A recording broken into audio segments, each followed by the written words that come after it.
Anti-corruption civil society organizations on Wednesday warned the Economic and Financial Crimes Commission, under the leadership of Mr.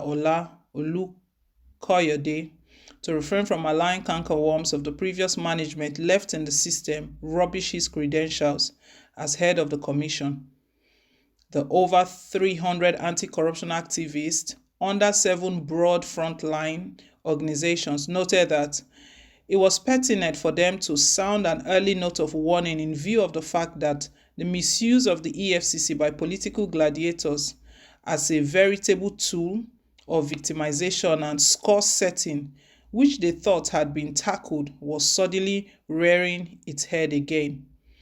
They spoke in a statement jointly signed and released to the media in Abuja on Wednesday.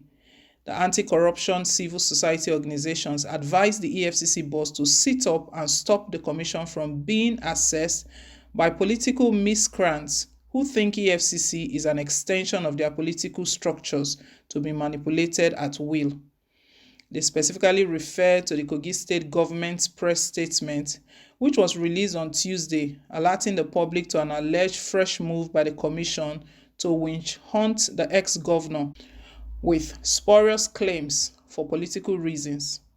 The activists pointed out that the crux of the latest persecution going on by the EFCC amended charge sheet, which featured ex-Governor Bello's name, showed a clear case of desperation for spurious claims to whip up public sentiment against the target, adding that any litigation on corruption founded on political conspiracy would always have no merit to pursue it. While we stand solidly behind any credible anti-corruption drive, we however oppose and condemn unequivocally any and all corruption allegations with the trappings and trademarks of political victimization, as the Kogi state clearly seemed to be, they declared. They described the latest amended charges as extremely embarrassing, saying a court document at our disposal submitted to the court by EFCC is alleging that the former governor and his nephew, one Ali Bello, converted Kogi State's money to the tune of over 8 billion naira since September 2015. This looks like a hurriedly prepared amendment targeted at an individual without paying much attention whatsoever to facts, except the commission is able to prove before the courts that the duo had been involved in financial transactions with Kogi State's money before Yaya Bello assumed office in January 2016 as Kogi State governor. Then they have a lot of questions to answer Nigerians. This is always how bad intentioned and politically motivated allegations are exposed, and it smacks of a profound death of professionalism on the part of the EFCC if they come up with a nebulous excuse of typographical error. This further exposes their lack of professionalism and calls to question the competency of the EFCC leadership and legal team and department.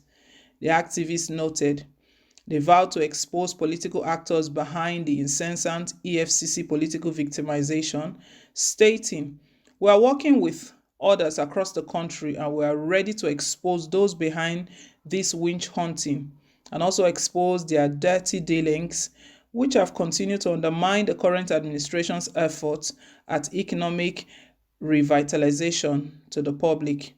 While referring to a recent statement by Olukoyede against the conduct of some EFCC officials, the anti-corruption activist said, if the EFCC chairman doesn't want the embarrassing public image he personally painted and actually known to all Nigerians to continue, he should sit up and get rid of all politically motivated allegations and stop the EFCC from being assessed by political miscreants who think EFCC is an extension of their political structures to be manipulated at will. They stated, after 2 decades of its establishment, we believe that the EFCC should have garnered enough experience to be strictly professional. But alas, that doesn't seem to be the case now. The Commission commits unforgivable legal and procedural frauds that makes it lose considerable percentage of its cases in court For one, the Commission's agents don't seem to be thorough enough in their investigations, especially in cases that have political undertones. Due to lack of merit in those cases, oftentimes the Commission exposes itself to unnecessary public ridicule and embarrasses itself in court. Any litigation on corruption founded on political conspiracy will always have no merit to pursue it because the court won't ever be convinced otherwise.